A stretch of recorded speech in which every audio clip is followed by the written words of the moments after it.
Hola chiquillos, ¿cómo están? Buenos días. Hola, ¿tú? Hola, ¿cómo está Emilia? Bien, ¿y usted? Bien, gracias.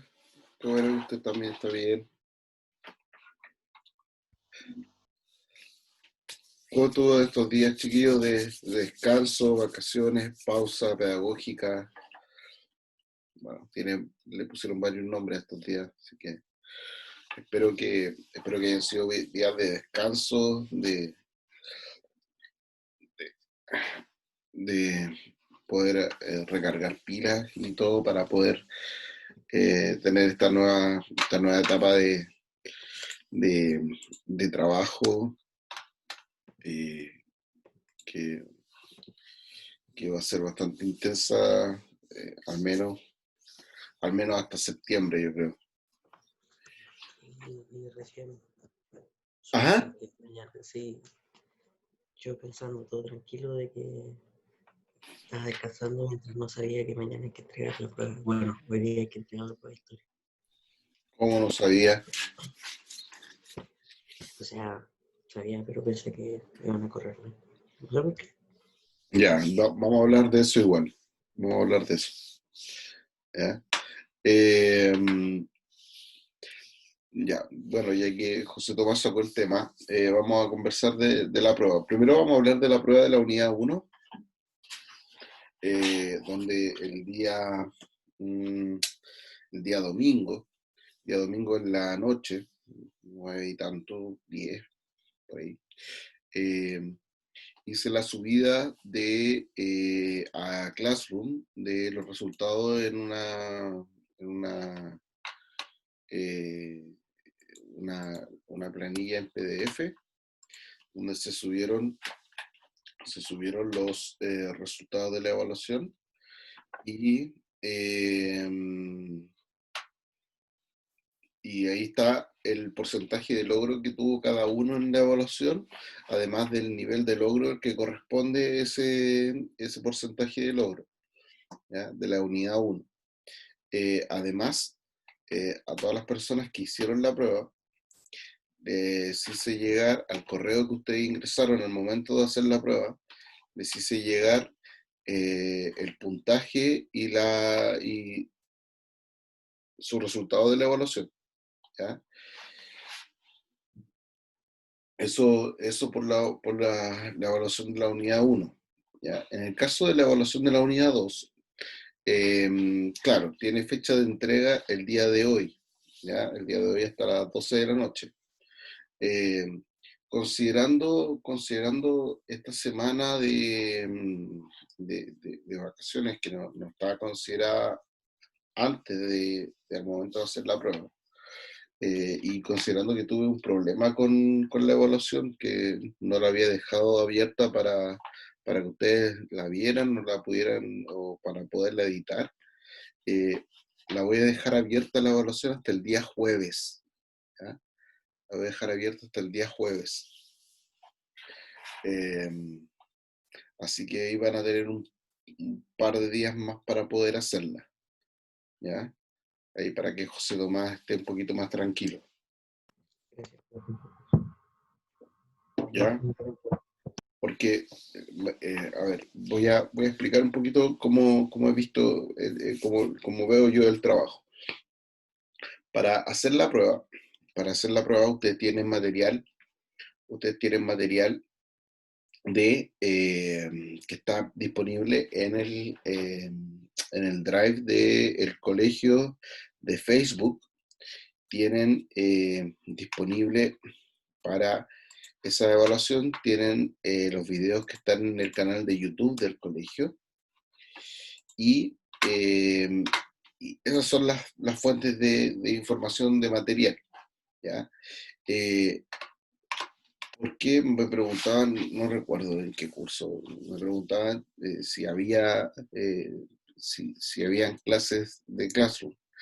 Lo que pasa es que todo el material, y especialmente para esta unidad 2 se hizo, no sé si se recuerdan, pero para esta unidad 2 se hicieron videos más extensos que para la unidad 1. ¿ya? Los videos eran mucho más extensos. Entonces, ¿qué voy a hacer yo? Terminando todo el proceso de la evaluación de la unidad 2, yo voy a empezar a subir los videos de clases de Zoom, los voy a empezar a subir para la unidad 3, los voy a empezar a subir en el apartado que está en el tablón de Classroom, los voy a empezar a subir en el apartado que dice material unidad 3. Ahí voy a subir los links de los videos de las clases de la unidad 3. ¿Ya? ¿Por qué no los quise subir antes?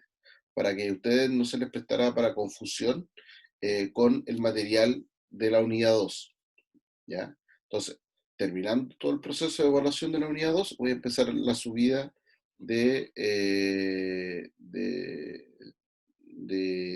esta evaluación, ¿ya? Si usted ya hizo la evaluación,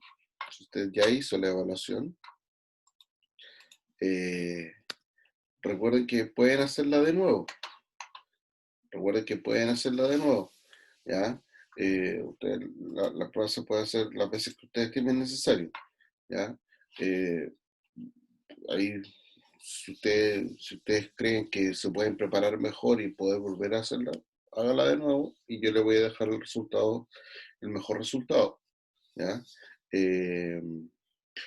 Pero, y ahí me la arreglo yo. Pero, así que Nicolás que me preguntaba, ¿la puede volver a hacer? Hágala de nuevo. ¿Ya? Les recuerdo, ¿cómo no sabe cómo hacerla de nuevo? Métase de nuevo, po, al mismo link, ponga el mismo correo, y ahí lo va a marcar, y ahí yo me entiendo con el correo, ¿ya? Pero, idealmente con el mismo correo, ¿ya? Por favor. Porque eh, me ha pasado que varios alumnos han hecho la prueba y han puesto correos ficticios. El problema, claro, al momento de hacer la prueba te pide un correo, entonces no te dice si el correo es real o no. El tema es que yo al momento de devolverte la evaluación con las correcciones y todo, no te va a llegar si es un correo ficticio. Ese es el problema, ¿ya? Eso nada más. Pero si necesita hacer la prueba, hágala de nuevo. Yo le voy a dejar el mejor resultado, ¿ya? De todos modos, hice una corrección que había al momento de hacer la evaluación de la unidad 1, donde usted al momento de hacer la evaluación le aparecían los resultados de las preguntas. Ahora no aparece el resultado de las preguntas, entonces eso hizo que tuviera un nivel de complejidad mayor, ¿ya? Hubo varios pillos que hicieron la prueba una vez y después que le dieron los resultados la volvieron a hacer y tuvieron muchos puntos más. Eh, Así que en este caso no va a ser así, pero si usted cree que en estos días puede preparar de mejor manera la evaluación y para que le vaya mejor, hágala de nuevo, ¿ya?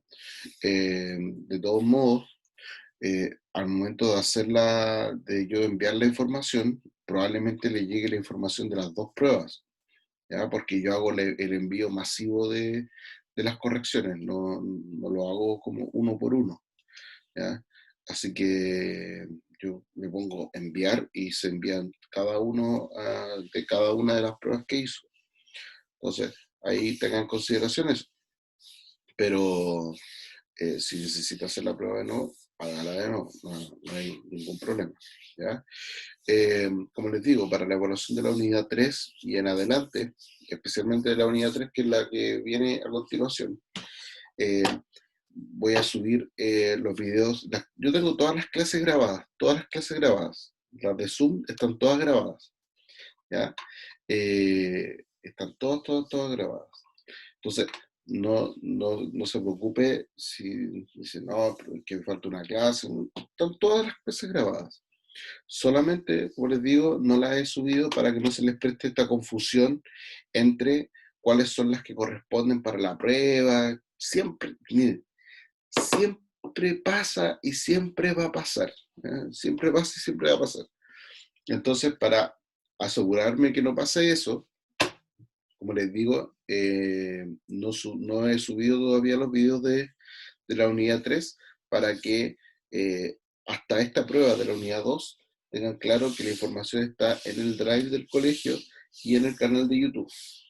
Desde la evaluación desde la unidad 3 en adelante, toda la información va a estar en Classroom, toda. Y ahí ya vamos a trabajar 100% con Classroom. Por último, con el tema de las evaluaciones, no se preocupe si Classroom le dice que la evaluación no ha sido entregada. ¿Ya? No se preocupe por eso. ¿Ya? Usted, al momento de hacer su evaluación y le pone enviar, esa evaluación me llega a mí. ¿Ya? Hubo varios que me decían, profe, pero es que aquí aparece no entregada. Me pasó en un curso. Me pasó en un curso, no recuerdo qué curso, que un alumno hizo la prueba 6 veces, con la idea de, pucha, la voy a enviar de nuevo, profe, no sé si le ha llegado, le pongo a enviar de nuevo, profe, no sé si le habrá llegado, le pongo de nuevo, profe, no sé. 6 veces me mandó la prueba. ¿Ya? No es necesario, no es necesario. ¿Ya? Mi respaldo no es que en Classroom diga si entregó o no entregó la prueba. Eso es un tema de cómo funciona Classroom. ¿Ya? Yo no estoy usando eso, sino que yo estoy usando la información que a mí me arroja la misma evaluación, me dice cuántos alumnos le hicieron y desde ahí yo saco la información. ¿Ya? Así que, chiquillos, en resumen, evaluación 1, se entregó la información, se subió a Classroom, ahí está su porcentaje de logro y el nivel de logro al que corresponde, unidad, y se le envió a su correo electrónico que puso al momento de hacer la prueba, se envió el resultado de la evaluación, y unidad 3 en adelante, toda la información va a estar en el Classroom con los videos de las clases por Zoom, y todo el material que ustedes van a poder consultar para el momento de hacer la evaluación. ¿Ya? Eso. ¿Alguna duda, alguna consulta en este tema de las evaluaciones?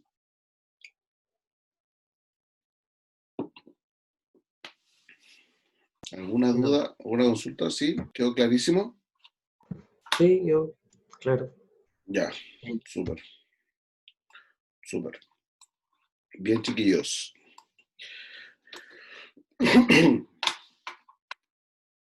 Bien, chiquillos, chiquillas. Vamos entonces a empezar la clase correspondiente al día de hoy.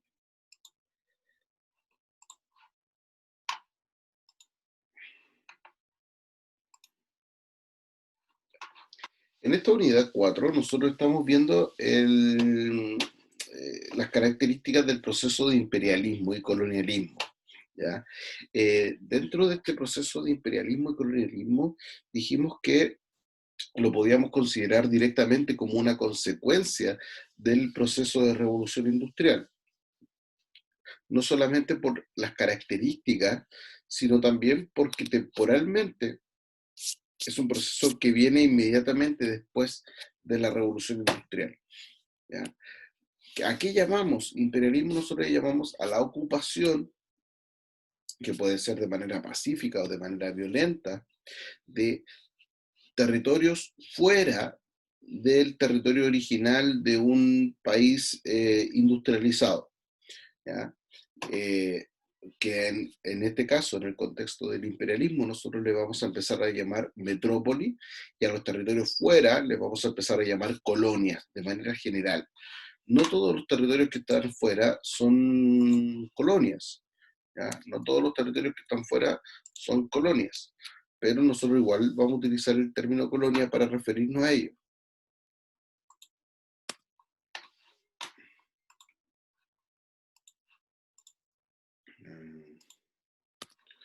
¿Ya? Y eso lo vamos a revisar hoy día en la clase de hoy. ¿Por qué hablamos de colonia para todos los territorios si no todos los territorios son considerados colonias? Ahí vamos a ver por qué. ¿Ya? Estos territorios, entonces, fuera de la metrópoli, nosotros podemos responder que la motivación que existió para ocupar estos territorios fue una motivación relacionada con lo que yo les llamo, las 3M. ¿Qué es lo que buscaban? Mercados, materias primas y mano de obra para su producción, en este caso una producción de tipo industrial, ¿ya? Las 3M.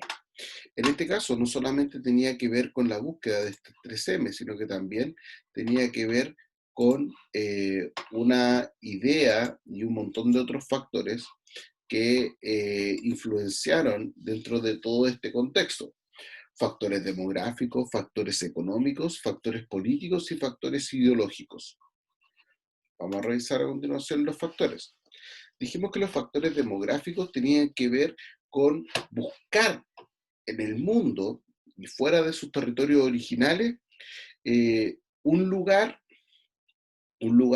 donde poder darle donde poder darle ubicación y donde poder dejar este excedente de población o exceso de población que se comenzó a desarrollar en Europa durante la segunda mitad del siglo XIX, ¿ya? A lo que nosotros llamamos la explosión blanca. ¿Ya? ¿Por qué? Porque hubo un crecimiento masivo de la población, que si bien en la revolución industrial que ocurrió en Inglaterra ocurrió exactamente lo mismo, ahora que hay otros países que también están dentro del proceso de revolución industrial, de la segunda revolución industrial más específicamente, que se sumaron a este proceso de revolución, ahora estos países también tuvieron un crecimiento de población. Entonces había que buscar un lugar en el mundo donde pudiera quedarse esta población. Entonces el principal foco de atracción de esta cantidad de población fue América y algunos lugares de Oceanía, ¿ya? En América destacaron la ubicación de esta población en Estados Unidos, en América del Sur, en Argentina y Brasil, y en el caso de Oceanía fue Australia y Nueva Zelanda, ¿ya? Que recibieron este aumento de población. Los factores económicos son básicamente los que les mencioné, esta búsqueda de estos tres elementos que eran mercados, materias primas y mano de obra a bajo costo para su producción industrial. En el caso de los factores políticos, dijimos que los factores políticos tenían que ver primero con un posicionamiento por parte de los países, por parte de las naciones europeas, de intentar recuperar el prestigio perdido que habían tenido en épocas anteriores, que eran en épocas o donde habían tenido monarquías fuertes o en periodos donde habían sido poderosos. Y ahí mencionamos dos casos principalmente, como era el caso de Francia, que con la búsqueda de tener posesiones coloniales en África y en Asia, intentó recuperar la importancia que había tenido Francia a fines de la Edad Media y gran parte de la Edad Moderna, sobre todo con el absolutismo durante los siglos XVII y XVIII. Y en el caso de España, que hacia fines del siglo XIX pierde Cuba y Filipinas, de esa forma entonces también hacia fines del siglo XIX España va a empezar a buscar otros territorios que poder ocupar para no quedarse muy retrasado en comparación a las otras potencias europeas. Otro factor político tenía que ver con ocupar territorios para mejorar o para consolidar la ocupación de otros territorios, como el caso, por ejemplo, yo les mencionaba el caso de la ocupación de Sudán por parte de Gran Bretaña, donde a Gran Bretaña no le interesaba Sudán, lo que sí le interesaba era la ocupación de Egipto. Y en el caso de la ocupación de Egipto, para poder controlar de mejor manera el territorio egipcio, ocupó el territorio de Sudán, que estaba inmediatamente al sur de Egipto, ¿ya? Es decir, para facilitar, para mejorar la ocupación y el control sobre los territorios, ocuparon otros territorios. que no tenían ninguna importancia mayor, ni siquiera económica, ni social, ni política, no, solamente estratégica. Y finalmente, con la aparición de nuevas potencias, como el caso de Estados Unidos y Japón, las potencias comenzaron a ocupar territorio por ocupar. ¿Ah? ¿Bajo la idea de qué? De que si yo ocupo un territorio X, otra potencia, ya sea Francia, Gran Bretaña, España, Bélgica, Holanda, Alemania, no van a poder ocupar ese territorio. Entonces también al yo ocupar un territorio X, también voy a estar bloqueando que se engrandezca otro país. Entonces, de esa forma estoy dificultando la posible expansión de otra potencia competidora. ¿Sí? Esto es como una carrera. Esto es como una carrera. Esto es como el otro día estábamos jugando Monopoly acá en la casa y es eso. O sea, yo en la medida, no sé si ustedes han jugado Monopoly, yo en la medida en que voy comprando y voy ocupando los distintos lugares del Monopoly, de esa manera impido que otro país o otra persona compre ese lugar, ese territorio, esa tienda del Monopoly. Acá es lo mismo. Al ocupar yo un territorio, estoy impidiendo que otra potencia venga y ocupe ese territorio y por lo tanto va a tener que irse para otro lado a buscar un territorio que le pueda servir o que le pueda favorecer su desarrollo. Y finalmente hablamos de los factores ideológicos. Dijimos que dentro de los factores ideológicos habían unos factores bien significativos y que a lo mejor eran los determinantes, que era, por ejemplo, la idea de la superioridad de la raza blanca, especialmente de lo que ellos consideran como la idea de una raza europea que era superior al resto. ¿Ya? Y esto, en base a sus características de desarrollo, hacía que se tuvieran como la atribución de poder dominar el resto del mundo. ¿Ya? Eh, Esto obviamente puede ser absolutamente cuestionado, pero era una o la principal forma de pensar de la época por parte de los europeos. Eh,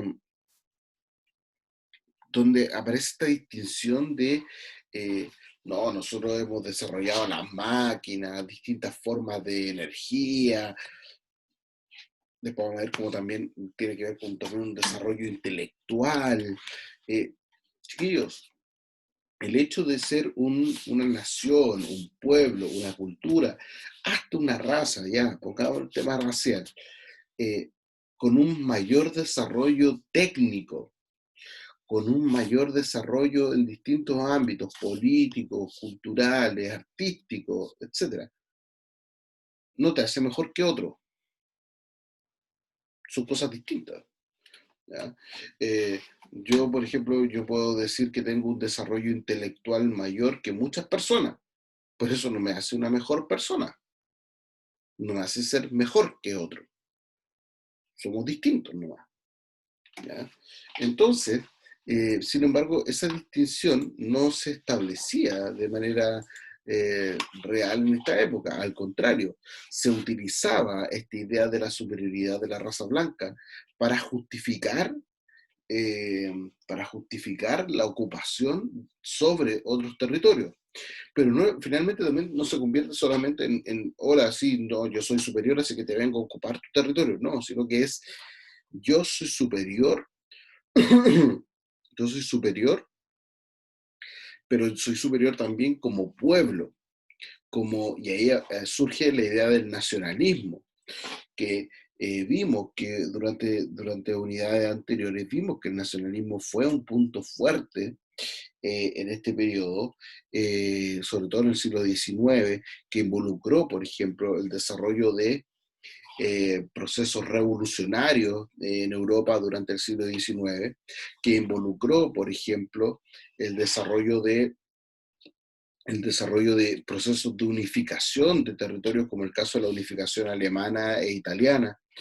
Eh, entonces, es como, sí, nosotros los franceses somos mejores, no, nosotros los alemanes somos mejores, nosotros los británicos somos los mejores.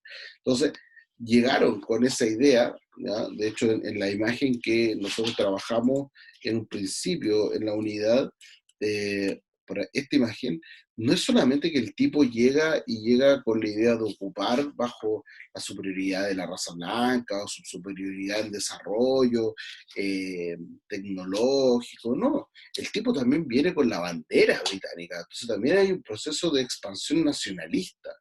¿Ya? Y porque al final la expansión no es para él, sino que es un beneficio para el Estado y para la nación que él representa. ¿Ya? Entonces, todo esto está involucrado en el proceso y en la forma de pensar del expansionismo europeo durante el siglo XIX. Y al mismo tiempo, todos estos elementos fueron recalcados, fueron propagados, aumentados por el desarrollo de autores quienes dejaron por escrito y de esa forma también se masificaron esta idea de la superioridad, de la necesidad de ocupar otros territorios, de que no es solamente una necesidad, sino que es una cuestión que tiene que hacerse, de ocupar nuevos territorios, más allá del tema económico, que para mí es el tema principal, la motivación principal, sino que bajo la idea de sumar a otros países, a otros territorios, sumarlos también al desarrollo. ¿Ya? Y esto también, extrañamente, también ocurría en los territorios que recibían población europea. Por ejemplo, les mencionaba el ejemplo de Chile, donde en Chile hubo muchos autores, por ejemplo, en el siglo XIX, que nosotros lo vamos a ver ya en la próxima unidad, en el siglo XIX había muchos espacios dentro del territorio chileno que aún no estaban siendo ocupados por el Estado chileno como tal, como era, por ejemplo, el caso del territorio mapuche, al sur del río Biobío. Por lo tanto, el Estado chileno lo que hace va a empezar a ocupar el territorio hacia el sur, va a tomar, va a desplazar a la población mapuche que vivía en esos territorios y los va a mover hacia otros lugares más cercanos hacia la cordillera, las llamadas reducciones indígenas, y va a poner y le va a regalar tierras a población proveniente desde Europa, pero no a cualquier población proveniente desde Europa, sino que específicamente va a enviar a un representante del Estado de Chile a regalar tierras a Alemania. Entonces también ahí aparece la lógica, ¿por qué Alemania? Y porque los tipos decían, vamos a ir a buscar que estos territorios sean ocupados por territorios, por personas de raza y de nacionalidad alemana, porque ellos son mucho más desarrollados, porque ellos van a poder mejorar estas tierras. Entonces, hay una idea también de parte de los pueblos colonizados, por decirlo de alguna manera, también hay una percepción de que estos europeos son superiores. O sea, no solamente que ellos se crean superiores, sino que también las otras partes del mundo también los veían como personas superiores. Algo un poquito extraño, pero bueno, cosas que pasan, o pasan qué cosas. ¿Ya? Y finalmente, habíamos visto cómo funcionaba la administración de las colonias. Dijimos que, dijimos que las colonias funcionaban bajo dos modelos. Un modelo de administración indirecta y un modelo de administración directa. El modelo de administración indirecta es cuando la administración de las colonias o de estos nuevos territorios se entregaba a una empresa que se dedicaba exclusivamente a la administración de estos territorios. Esas empresas eran las llamadas compañías comerciales principalmente. ¿Ya? Entonces, ¿cómo funcionaba esto? El Estado, especialmente esto lo aplicó Gran Bretaña, el Estado británico le entregaba la administración a una compañía, la compañía se encargaba de pagar una cierta cantidad de dinero mensual, anualmente, y el Estado se despreocupaba porque recibía su platita cada cierto tiempo. ¿Ya? Toda la ganancia y todos los costos también caían sobre la compañía. ¿Ya? Entonces, entonces era como un sistema bastante seguro para los estados. ¿Por qué? Porque no incurrían en ningún costo, no les generaba ningún gasto. Si, por ejemplo, esta compañía, la West Indian Company, no la que aparece ahí, la que funcionaba en América era la West Indian Company, la que funcionaba en Asia era la East Indian Company que aparece ahí en el logo. La West Indian Company, que funcionaba en América, si mandaba un barco a América y este barco era asaltado por piratas y perdía todo lo que iba en el barco, igual el Estado británico tenía que recibir su platita a fin de mes. ¿Ah? Entonces, no dependía si algo pasaba bien o pasaba algo malo, no dependía que el Estado recibiera su platita. ¿Ya? ¿Por qué? Porque el Estado no incurría en ningún costo, en ningún gasto. ¿Ya? Claro, obviamente era perjudicial para el Estado cuando esto generaba más riquezas, eh, cuando esto generaba más riquezas que las que se declaraban. ¿Ya? Ahí generaba problemas porque era como, pucha, la colonia está generando más riqueza de las que yo tengo considerada y resulta que estoy perdiendo plata porque la compañía se lleva mucho dinero.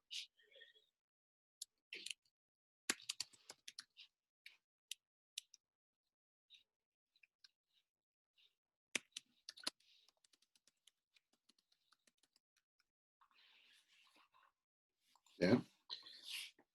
Y estaba el otro modelo de administración, que era la administración directa, en la cual el Estado directamente administraba el territorio colonizado, ¿ya? Donde todos los beneficios de las colonias pasaban directamente al Estado, pero también el Estado asumía todos los costos de la administración, que como les decía, tenía beneficios, sobre todo cuando eran muchas ganancias, pero también tenía situaciones negativas, que era qué pasa cuando esto genera más costos que nada. Hay un punto a considerar. Tipos de colonias. A pesar de que suena un poquito contradictorio lo que voy a decir, no todas las colonias, que nosotros usamos el término colonia para todo, es como bien amplio, no todas las colonias eran colonias. ¿Ya? Me explico. Nosotros utilizamos el término de colonia para todo, así como bien, en un sentido bien amplio. No todas las colonias eran colonias. ¿Ya? Y ahora voy a explicar cuáles eran los tipos de colonias.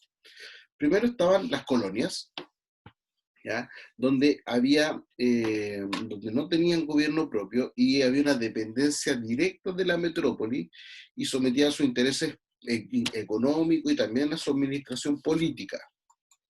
Habían otros territorios que eran los protectorados, donde permanecía un gobierno indígena autónomo para la parte interna y había un gobierno exterior para los asuntos de comercio y los asuntos directamente con la metrópoli. Había un doble gobierno, ¿ya? Sobre todo en aquellos estados asiáticos que habían tenido niveles complejos de organización o tenían niveles complejos de organización antes de la llegada de estos colonos europeos.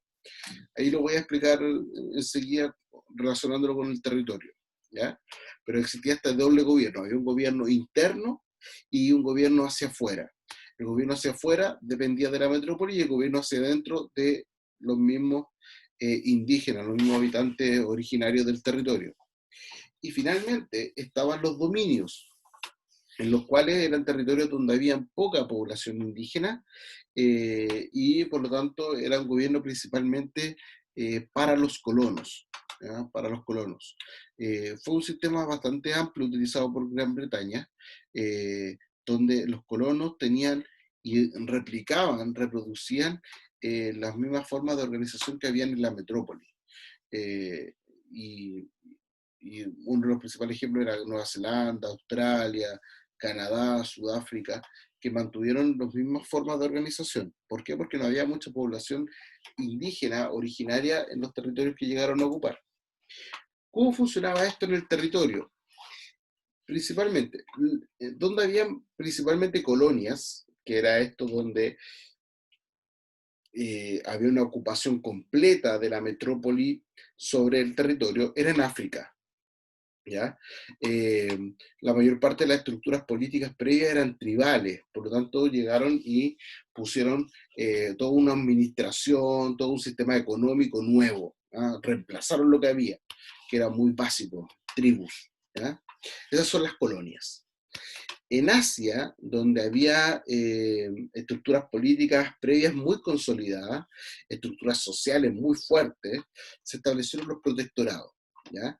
Donde se mantienen, subsisten los gobiernos indígenas hacia el interior, pero hacia afuera tienen gobiernos relacionados directamente con la metrópoli. Algunos casos, Egipto, China, India, entre otros. ¿Ya? Que eran, sobre todo eran territorios muy antiguos, con organizaciones y estructuras políticas muy antiguas. ¿Ya? Y en el caso de Oceanía, específicamente, como lo mencionaba, Nueva Zelanda, Australia, no habían estructuras políticas previas, por lo tanto, llegó población proveniente desde Gran Bretaña, desde otros lugares de Europa, llegó esta población y esta población lo que hizo fue tomar las formas de gobierno y estructuras políticas que existían en la metrópoli. Por lo tanto, se establecieron gobiernos y se establecieron parlamentos muy similares a los que habían en Gran Bretaña en el centro del imperio de la metrópoli. ¿Sí? Chiquillos, dudas, consultas. Hable ahora o calle para siempre.